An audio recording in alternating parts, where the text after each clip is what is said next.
Hi everyone, কেমন আছো তোমরা সবাই? আশা করি সবাই খুব ভালো আছো। তো আমি এখন রেডি হয়ে নিয়েছি। এখন যাব ওর মামা বাড়িতে। আজকে মহোৎসব আছে, সে কারণে আমরা এখন বেরিয়ে পড়েছি। তো বাইরে প্রচুর রোদ, চলো যাওয়া যাক। আজ আমরা যাচ্ছি একটা নিমন্ত্রণ বাড়ি, মানে আমার মামা শ্বশুরের বাড়িতে। আজকে ওনাদের বাড়িতে মহোৎসব আছে, তো সে কারণে আমি আর আমার হাজব্যান্ড দুজনে বেরিয়েছি। কিন্তু আরেকটা একটু একটু টেনশন হচ্ছে, কারণ ওখানে অনেক রিলেটিভস আসবে। আর আমি এর আগে আগে একবারও যাইনি, প্রথমবার যাচ্ছি। সে কারণে সবার সাথে পরিচয় হবে, তাই একটু নার্ভাস আছি। যে আজ আমরা যেখানে যাচ্ছি সেটা হলো ইকরা। বেল্লা থেকে খুব একটা টাইম লাগে না, 40 মিনিট মতো কারে। সে কারণে আমাদের খুব একটা দেরি হয়নি। আমরা প্রায় 1 ঘন্টার মধ্যেই পৌঁছে গেছিলাম। আর এই যে দেখো গ্রামের রাস্তা, একটু ভয় লাগছিল কারণ দুপাশেই জমি দেখতে পাচ্ছ, আর এত সরু রাস্তার মধ্যে দিয়ে যাচ্ছিলাম। ও তো ভয় পাচ্ছিল গাড়ি চালাতে। যাই হোক, ভগবানের কৃপায় পৌঁছে গেছি। আর ঢুকেই দেখলাম এখানে কীর্তন চলছে। আর এখানে দেখো অনেক মহাপ্রভু এসেছিলেন অনেক দূরে দূরে থেকে। আর এখানে সবাই গ্রামের লোকেরা কীর্তন দেখছে বসে বসে। আমি তোমাদের শেষের দিকে একটু শোনাবো অরিজিনাল সাউন্ডটা। যাই হোক, আমি গিয়ে এখানে সবার সাথে পরিচয় করে নিলাম। আর এই যে দেখছো আমার পেছনে, এখানে খাওয়ার ব্যবস্থা করা হয়েছিল। সবাই নিচে বসেই খাওয়া হয়। এখানে অনেক বেশি বেশি আর এই যে এখানে দেখতে পাচ্ছি, ইনি হলেন আমার শাশুড়ি মায়ের মা, মানে আমার দিদা হবে। অনেক বয়স দেখেই বুঝতে পারছি। তো এখানে সবার সাথে আমার প্রথমবার পরিচয় হচ্ছিল, তো গিয়ে সবার সাথে অনেক গল্প করে নিলাম। আর গিয়েই ঠাকুরকে প্রণাম করে নিয়েছিলাম। আর তোমাদের কার কার গ্রামের দিকে বাড়ি আর এরকম মহোৎসব হয় অবশ্যই কমেন্টে জানিও। আমার তো বিশেষ করে ছোটবেলা থেকে এই বংশ বাড়িগুলোতে যেতে খুব ভালো লাগে। তো চলো তোমাদের আর কি কি ছিল দেখাই করে।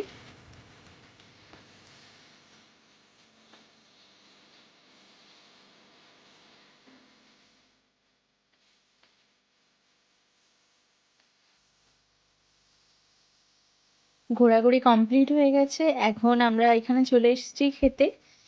ঠাকুরের প্রসাদ সাধারণত নিচে বসেই খাওয়া হয়, তো এখানে দেখো সবাই লাইন দিয়ে বসেছিল। যাই হোক, খেতে বসার সময় ভিডিও খুব একটা করতে পারিনি।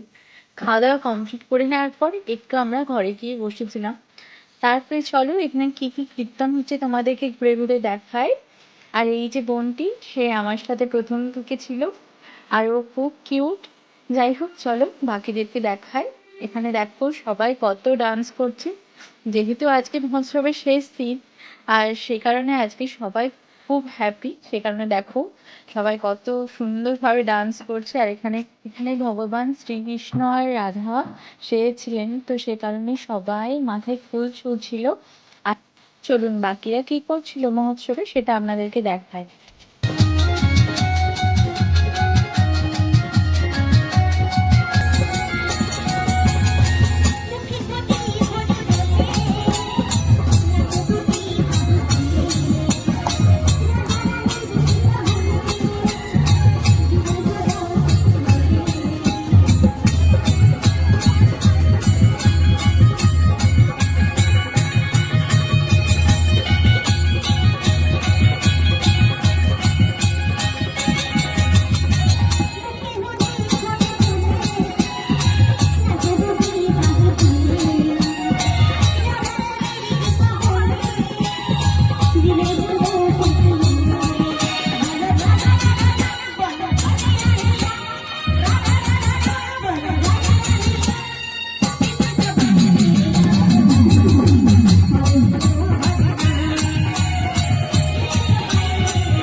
দেরি না করে আমরা বেরিয়ে পড়লাম। আর এখানে রাস্তার পাশে অনেক লোক জমা হয়ে গেছিল, কারণ যেহেতু ছোটবেলা থেকে ও প্রায় মামা বাড়িতে এসেছে তাই সবাই ওকে চেনে।